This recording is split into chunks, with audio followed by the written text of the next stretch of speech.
11 तो अगला प्रश्न है, प्रचार प्रसार के पुराने तरीकों और वर्तमान तरीकों में क्या फ़र्क आया है। तो पहले प्रचार कैसे होता था, प्रचार एडवर्टीज़मेंट कैसे होता था और अभी कैसे होता है, इसका अंतर आपको बताना है। जो तरीके बदल गए हैं वो बताना। मकबूल फ़िदा हुसैन ने अपनी आत्मकथा में प्रचार और प्रसार के पुराने तरीकों के बारे में भी बताया है। तो चलिए पहला पॉइंट देखते हैं। वे रानीपुर बाज़ार में अपने चाचा की दुकान पर फिल्मी इश्तिहार के प्रचार वाली घटना का जिक्र करते हैं। जब वो अपने चाचा की दुकान पर बैठे थे तो फिल्मी इश्तिहार, पहले के ज़माने में फिल्मी इश्तिहार गाड़ी पे फिल्म की पोस्टर बैंड बाजा के साथ लेकर जाया करते थे। शांताराम की फिल्म सिंहगढ़ का इश्तिहार टांगे पर किया जा रहा था, उन्होंने देखा था।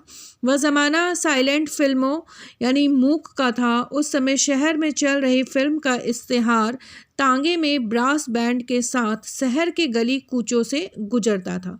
तो ब्रास बैंड जिसमें गाना वगैरह बजता है और बैंड के साथ इश्तिहार किया जाता है।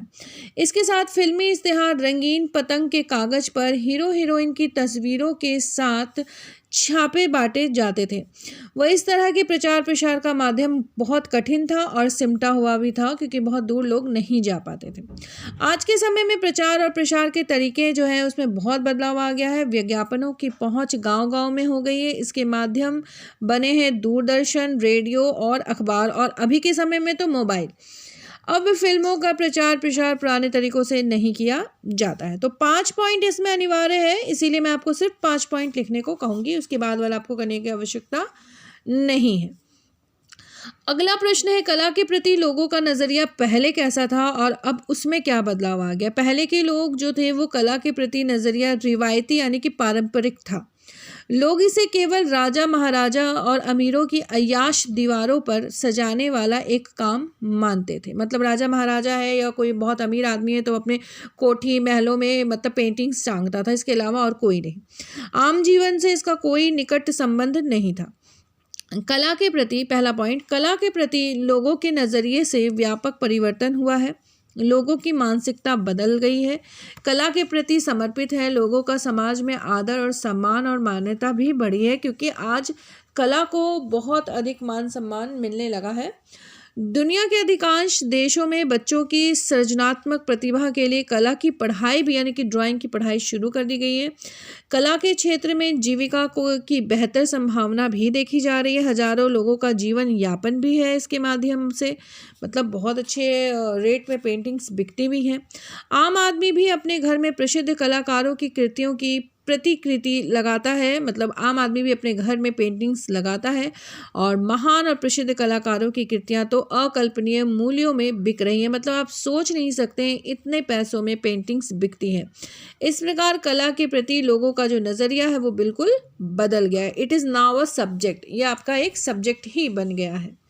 इस पाठ में मकबूल पिता के व्यक्तित्व की कौन सी बातें उभर कर सामने आई है। वेरी इंपॉर्टेंट क्वेश्चन जो है वो ये है, और साथ ही साथ 6 भी बहुत इम्पॉर्टेंट है। मैंने आपको बताया है 2, 3, 6, 7।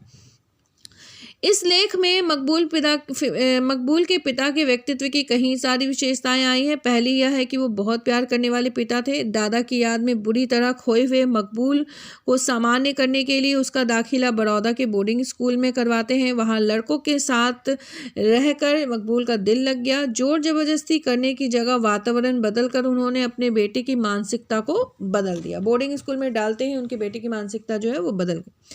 दूसरी विशेषता थी कि वे अपने बेटे की योग्यता और प्रतिभा को पहचानते थे। ऑयल पेंटिंग बनाने की बात मालूम होने के बाद उन्होंने मकबूल को गले से लगा लिया और मकबूल के प्रेरक स्रोत बेंद्रे साहब के कहने पर उन्होंने मकबूल के लिए मुंबई से ऑयल ट्यूब भी मंगवाया और कैनवास तक मंगवा दिए ताकि वो अच्छे से पेंटिंग कर सके। तीसरी विशेषता यह है कि वह अपने समय से बहुत आगे तक सोचने की क्षमता रखते थे। मकबूल ने इसे उनकी रोशन ख्याली कहा है। आर्ट के क्षेत्र में कैरियर बनाने के लिए ढेर सारे पारंपरिक बंधनों को तोड़कर उन्होंने मकबूल को बहुत प्रोत्साहित किया था।